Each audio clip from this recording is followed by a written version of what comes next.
My husband and I were primary caregivers of his mother, my mother-in-law, as she aged, and we had a lot of visits to the hospital. There were things about the discharge process that we were not sure of.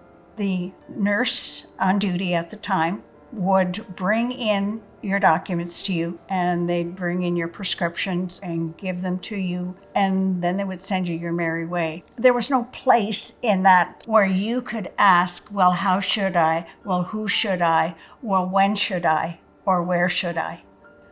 You're on your own.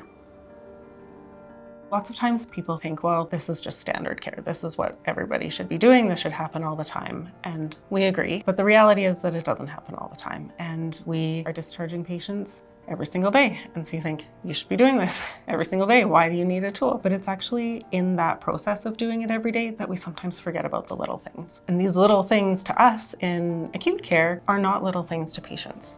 We notice that patients, they come back, they get readmitted because, oh, my home care was not set up. My medications was not explained to me. All the questions that they wanted to ask before they get discharged were not answered. So that's when my next steps came about.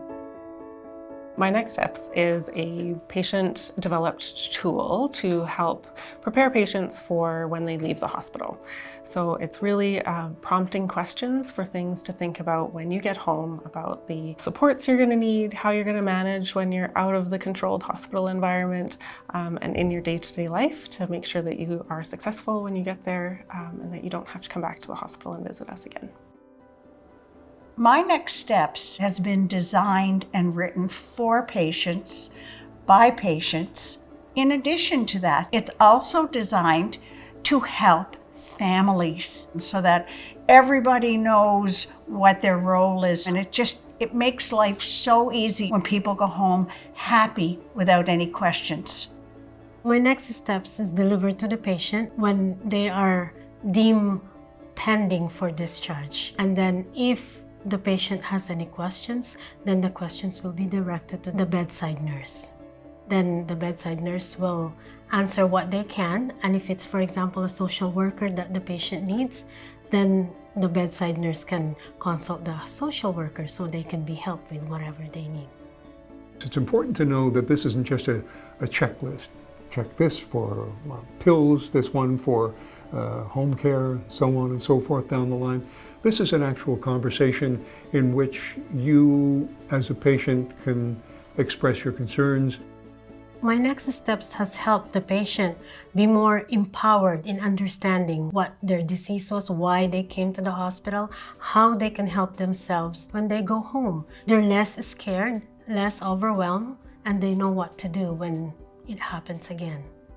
I ended up getting ill and having to be in hospital. And when I was getting ready for discharge, my husband was able to anticipate all of my needs for when I came home. And he had arranged for home care to be here.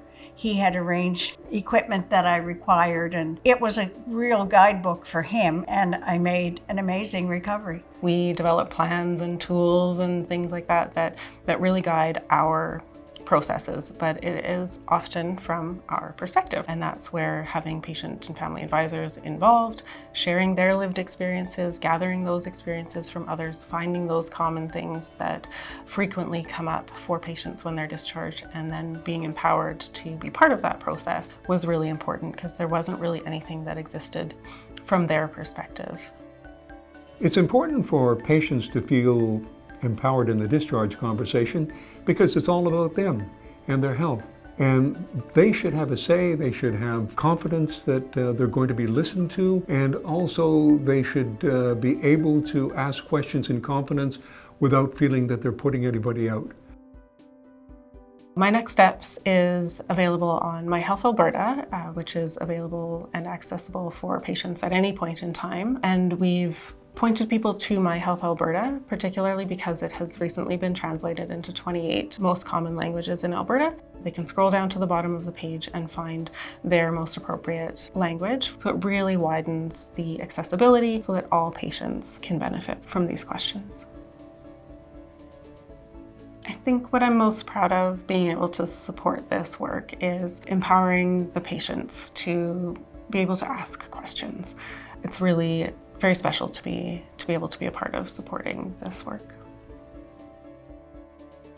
If we hadn't had my next steps, I'm not sure that my recovery would have been as quick or as comfortable. It was just spectacular for me. I'm very proud to be part of this pilot project because it has helped so many patients, nurses, and clinicians, and the hospital in general. So my hope is it would go and spread.